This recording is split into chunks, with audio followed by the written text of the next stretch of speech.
Assalamualaikum warahmatullahi wabarakatuh. Bismillah, walhamdulillah, wassalatu wassalamu ala rasulillah wa ala alihi wa sahbihi wa man tabi'ahu wa walah. Allahumma salli ala sayyidina Muhammad wa ala ali sayyidina Muhammad kama sallaita ala sayyidina Ibrahim wa ala ali sayyidina Ibrahim fil alamin innaka Hamidum Majid. Wa sallim tasliman katsiran katsira wa man tabi'ahum bi ihsan ila yaumiddin adada khalqi ta'ala wa ridha nafsihi wa zinata arsyi wa midada kalimatihi kama yuhibbu rabbuna wa yarda. Alhamdulillah, di petang hari yang berbahagia ini Allah mempertemukan kita lagi dalam program Instagram Pusat Bahasa Kolek Universitas Perguruan Agama Seri Begawan KUPSB dalam tajuk yang sudah dibincangkan sebelum ini, tadabbur doa-doa Al-Quran. Kita masih membincangkan doa dalam suratul Baqarah ayat 201, doa yang rata-rata kita sangat menyukainya, ya. Rabbana atina fid dunya hasanah wa fil akhirati hasanah wa qina azabannar. Minggu ini atau kali ini kita masih mengaitkannya dengan apa yang dikatakan al-ilmun nafi', ilmu yang bermanfaat. Karena menurut Imam Ibnu Katsir, Imam Ibnu Katsir maksudnya, ya, Imam Ibnu Katsir rahimahullah dalam mentafsirkan ayat 201 suratul Baqarah ini, di antara maksudnya kata Ibnu Katsir adalah ilmu yang bermanfaat. Ya Allah, kurniailah kami hasanah di dunia. Hasanah di dunia itu termasuk al-ilmu nafi', ilmu yang bermanfaat. Minggu lepas kita sudah bicara yang kita kaitkan dengan gagasan yang mulia Profesor Dr. Muhammad Ratib An-Nablusi, bahwa di antara maksud ilmu nafi' memanfaatkan masa dengan sebaik mungkin. Subhanallah, bahwa manusia terbagi dua, satu mustasmir, satu mustahlik. Mustasmir orang yang memanfaatkan masa dengan bijak dan dengan meraih keuntungan yang maksimum atau maksimal. Boleh disemak tazkirah minggu lepas, ya. Mustahlik orang yang menggunakan masa tapi tidak dikiranya untung rugi, jadi akhirnya dia rugi. Itu kata Prof. Nablusi. Hari ini kita akan kaitkan dengan sorotan khutbah Jumat kemarin. Hari ini Sabtu, ya, kemarin Jumat. Nah, khutbah Jumat minggu kemarin di negara Brunei Darussalam mengaitkan isi khutbah dengan tujuan Ramadan, bahwa tujuan kita diberi hadiah Ramadan, ya, diberi kurnia Ramadan oleh Allah, tujuannya agar kita hidup lebih istiqamah. Dalam bulan Ramadan kehidupan orang beriman rata-rata istiqamah, mendekati istiqamah. Jadi maka dalam khutbah Jumat dihimbau agar umat Islam selalu istiqamah. Dalam khutbah dinyatakan ayat dalam surah Fussilat, ayat ini sepatutnya ayat basic, ya, ayat asas. Ayat asas yang patutnya sudah ada di hati mukmin, terutama yang mencintai ayat-ayat doa dalam Al-Quran. Ayat dalam surah Fussilat ayat 30 itu yang dikemukakan dalam khutbah Jumat. Innal ladzina qalu rabbuna Allah tsumma istaqamu tatanazzalu 'alaihimul malaikatu alla takhafu wa la tahzanu wa abshiru bil jannati allati kuntum tu'adun. Jadi ilmu nafi' yang mau kita kongsikan hari ini berhubung kait dengan isi khutbah dan berhubung kait dengan iman dan istiqamah. Kita meminta berdoa kepada Allah, Rabbana atina fid dunya hasanah, Ya Allah, kurniailah kami hasanah di dunia. Maka Imam Ibnu Katsir mengatakan, antara lain hasanah itu maksudnya ilmu yang bermanfaat. Al-ilmu nafi'. Apa itu ilmu yang bermanfaat? Ilmu yang merangsang untuk beramal saleh. Ilmu yang mendorong untuk kita untuk selalu beramal saleh, selalu hidup istiqamah. Lalu maka dikemukakanlah ayat tadi ya, halaman 480 kalau buka Quran, Mushaf Madinatul Munawwarah 480 ayat 30 yang berbunyi seperti yang disebutkan sebentar tadi. A'udzubillahi minasyaitonirrajim. Bismillahirrahmanirrahim. Innalladzina qalu rabbunallahu thumma istaqamu tatanazzalu alaihimul malaikatu alla takhafu wa la tahzanu wa abshiru bil jannati allati kuntum tu'adun. Itu ayat 30. Sepatutnya disambung dengan 31 dan 32. Ayat 31, Nahnu awliya'ukum fil hayatid dunya wa fil akhirah wa lakum fiha ma tashtahi anfusukum wa lakum fiha ma tad'un nuzulan min ghafurir rahim. Nuzulan min ghafurir rahim, ayat tersendiri ya, ayat nomor 32. Walaupun dalam khutbah hanya dikemukakan ayat 30 saja, tapi dalam suratan kita petang ini akan kita kaitkan dengan ayat 31 dan 32 juga. Jadi secara lebih lengkapnya surah Fussilat ayat 31, 32 dan ayat 30, 31, 32 maksudnya. 3 ayat ya. 30, 31 dan 32 halaman 480. Apa maksudnya? Ilmu nafi' kali ini kita akan kaitkan dengan tujuan asas ayat ini, bahwa ayat ini sangat menggembirakan sekali kalau kita perhatikan. Di sini Allah berjanji bahwa orang yang memenuhi dua syarat al-iman dan istiqamah,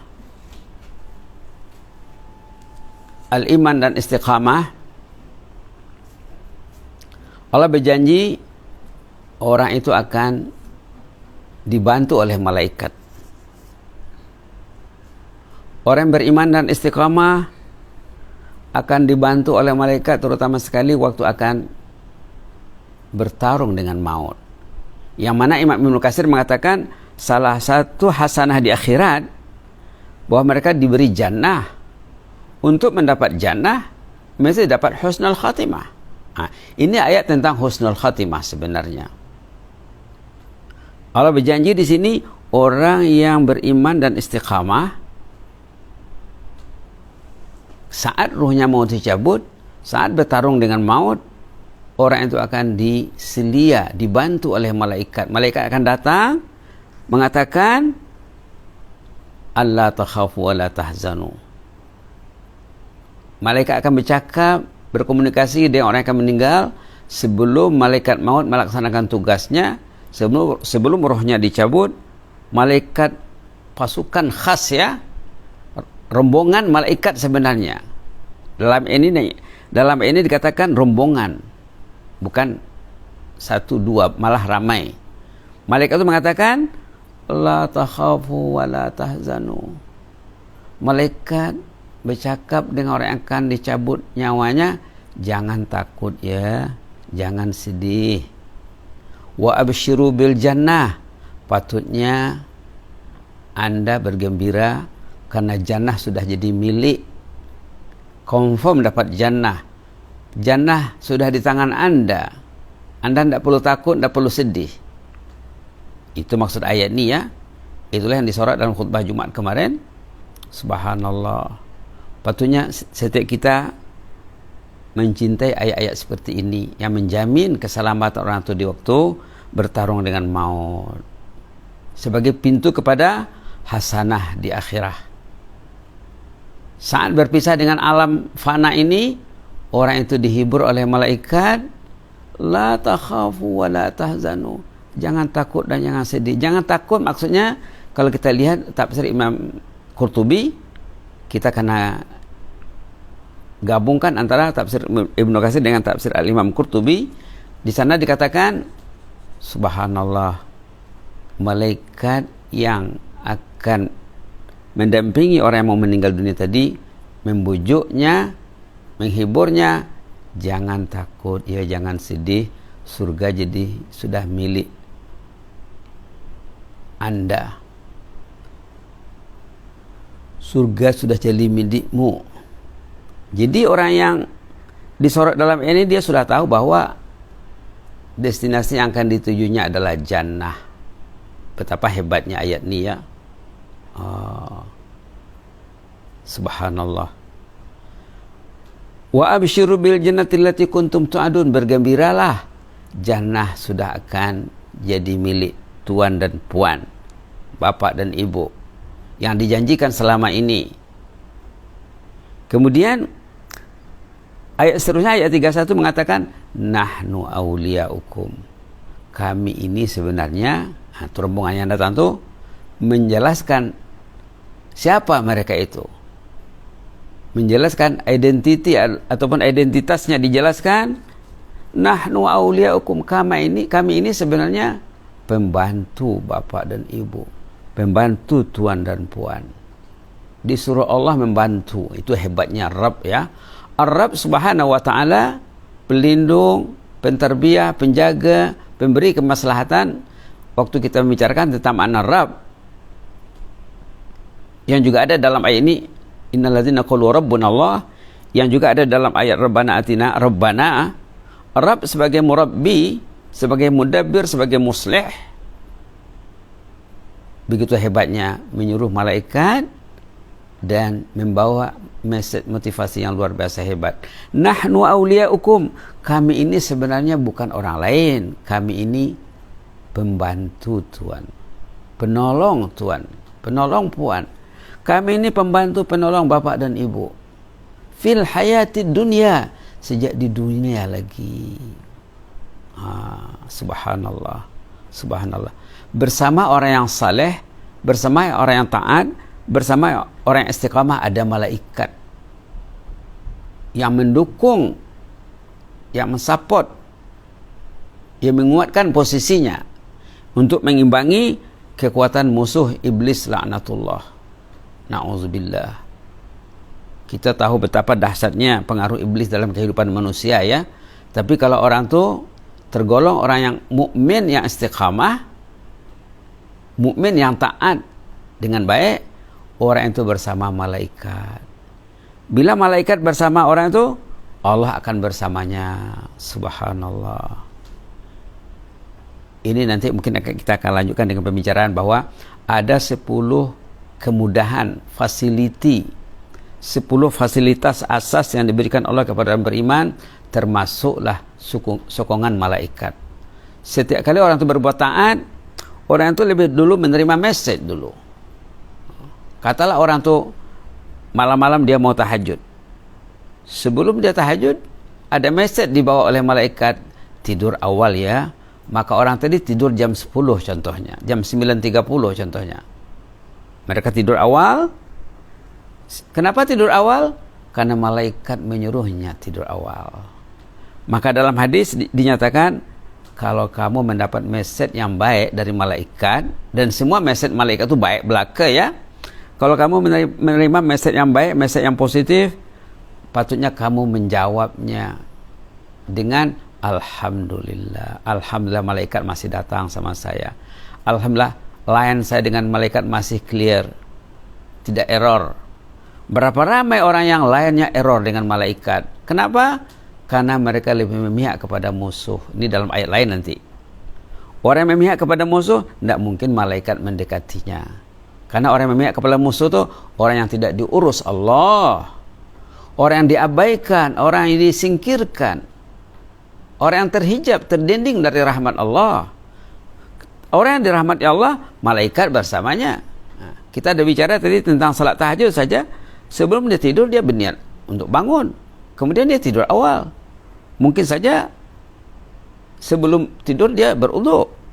Bila dia berwudu, ada lagi malaikat petugas khusus yang mendoakan orang yang tidur dalam keadaan taharah, dalam keadaan suci daripada hadas, dalam keadaan berwudu. Malaikat mengatakan, ya Allah, ampun dosa orang ini ya Allah. Tadi dia sebelum tidur dia berwudu. Ini malaikat lain ya. Ini yang dibicarakan dalam surah Fussilat ini malaikat yang selalu bersamanya. Apa tugasnya? Tugasnya membuat message. Message ini dikatakan dalam bahasa Islam ilham namanya. Ilham, message yang baik yang dibawa oleh malaikat yang mensupport, mendukung amalan, perjuangan dan jihad orang beriman. Subhanallah. Kita dapat merasakan saat kita bicara, saat kita contohnya lah berinteraksi dengan orang, suka berinteraksi dengan media. Kalau malaikat bersamanya, berinteraksi dengan media itu tidak mau sembarangan ya, tidak mau sesuka hatinya, dia akan dikawal oleh malaikat. Untung ya, walaupun dia memegang media, tapi dia menggunakan media secara baik, secara yang dari Allah, tidak mau dia sesuka hatinya. Bila orang itu berinteraksi dengan media sesuka hatinya, berarti dia tidak disupport malaikat. Subhanallah. Inilah indahnya ayat ini. Ayat 31 mengatakan nahnu auliyaukum. Kami sebenarnya malaikat yang datang menghibur orang yang akan bertarung dengan maut itu. Malaikat mengatakan kami sebenarnya pesuruh Allah, membantu Anda, menyokong Anda, mendampingi Anda fil hayatid dunya, sejak di dunia lagi, wa fil akhirah, dan di akhirat juga. Kalau kita rujuk tafsir Imam Qurtubi, dikatakan di sana yang jelasnya dalam ayat ini dinyatakan orang tua dia akan disokong malaikat waktu dia nak meninggal. Nanti di sana dalam tafsir Imam Qurtubi katanya dalam kubur juga mereka akan bersama malaikat. Di padang mahsyar juga urusan mereka akan diuruskan malaikat. Betapa hebatnya ya pentadbiran Allah, pengurusan Allah terhadap hamba mukmin yang istiqamah. Subhanallah. Nahnu awliyaukum fil hayatid dunya, kami bersama Anda sejak di dunia, wa fil akhirah, dan di akhirat juga. Malah dalam tafsir Imam Qurtubi dikatakan sampai ke jannah diurus oleh malaikat. Subhanallah. Jadi orang beriman di dunia bukan sendiri, bersamanya malaikat, bersamanya Allah. Itu maka sifat muttaqin yang nomor satu sekali dalam awal suratul Baqarah, dzalikal kitabu la raiba fihi hudal lil muttaqin. Jangan diragui, Quran ini adalah panduan untuk orang ahli takwa. Sifatnya apa? Alladzina yu'minuna bil ghaib. Ahlu taqwa itu, orang yang bertakwa itu mengimani hal yang gaib. Ada Allah bersamanya, ada malaikat bersamanya. Dia bersama Allah, dia bersama malaikat. Allah ma'i, Allah nazirun ilayya, Allah syahidi. Allah bersamaku, Allah memerhatikan aku. Memerhatikan bukan melihat saja, membantu. Allah syahidi, Allah menyaksikan. Allah melihat, Allah menyaksikan. Allah membantu juga. Subhanallah. Subhanallah. Indahnya ayat ini ya. Kemudian ayat selanjutnya, walakum fiha ma tashtahi anfusukum walakum fiha ma tad'un. Dalam jannah kamu akan mendapat apa yang kamu ingini dan apa yang kamu pinta. Di sana tidak perlu meminta. Apa yang diminta di hati akan ditunaikan tanpa disebut. Malah dalam ayat surah Yunus dikatakan cara mengorder, meminta apa yang mau diminta di jannah hanya menyebut subhanakallahumma saja, subhanakallahumma rabbana. Dah tertunai, terlaksana apa yang dimintanya. Walakum fiha ma tad'un, di sana kamu akan mendapati apa yang kamu pinta. Nuzulam min ghafurir rahim. Ayat 3-4 patah perkataan saja penutup cerita ini. Ayat 32, nuzulam min ghafurur rahim. Limpah kurnia ini diberikan Allah dari sisi Allah yang maha ghafur, yang maha rahim. Ini kita kena belajar lagi ya masalah ghafur. Menurut ulama tafsir, ghafur itu maknanya apa? Ghafur itu maknanya Allah mengampun dosa yang besar. Rahim, Allah melimpahkan kasih-Nya kepada hamba pilihannya daripada golongan orang beriman. Jadi bila kita baca ayat ini, ayat 30, 31, 32 ada doa yang sangat patut kita baca ya. Bila kita baca ayat terakhir nuzulan min ghafurur rahim, kita support dengan doa Allah maghfir lana warhamna. Allah maghfir lana warhamna. Bila kita baca ayat 30, innal ladzina qalu rabbuna Allah tsumma istaqamu, kita support dengan doa Allahumma anta rabbuna farzuqnal istiqamah. Ya Allah, Engkaulah Rabb, Engkaulah Rabbi, Engkau adalah Rabbuna. Jangan hanya Tuhan saja ya, karena Rabb itu seperti yang disorot sebelum ini maknanya luas, lebih 10 kata ulama ya. Engkaulah Rabbi, maka kurniailah kami istiqamah. Ini doa Imam Hasan Basri waktu membaca ayat ini ya. Allahumma anta rabbuna farzuqnal istiqamah. Itu doa support untuk ayat 30. Ayat 32 tadi bila kita membaca nuzulan min ghafurur rahim, kita baca Allahumma ighfir lana warhamna. Ighfir lana merujuk kepada ghafur, warhamna merujuk kepada rahim. Ya Allah, kurniailah kami limpah keampunanmu, maghfirahmu, dan kurniailah kami rahmatmu yang luas, yang tiada had. Mudah-mudahan Allah merahmati kita. Nanti kita akan sorot dari sisi lain lagi ya. Sorotan tentang doa Rabbana ini masih banyak lagi insyaallah. Mungkin tidak kurang dari 10 sorotan lagi barangkali ya. Hebatnya doa Rabbana Atina ini. Mudah-mudahan Allah selalu mendengar doa kita. Aqulu qouli hadza wa astaghfirullah li wa lakum. Jazakumullahu khairan wa barakallahu fikum. Inni uhibbukum fillah wa astaudiukumullah. Wassalamu alaikum warahmatullahi wabarakatuh.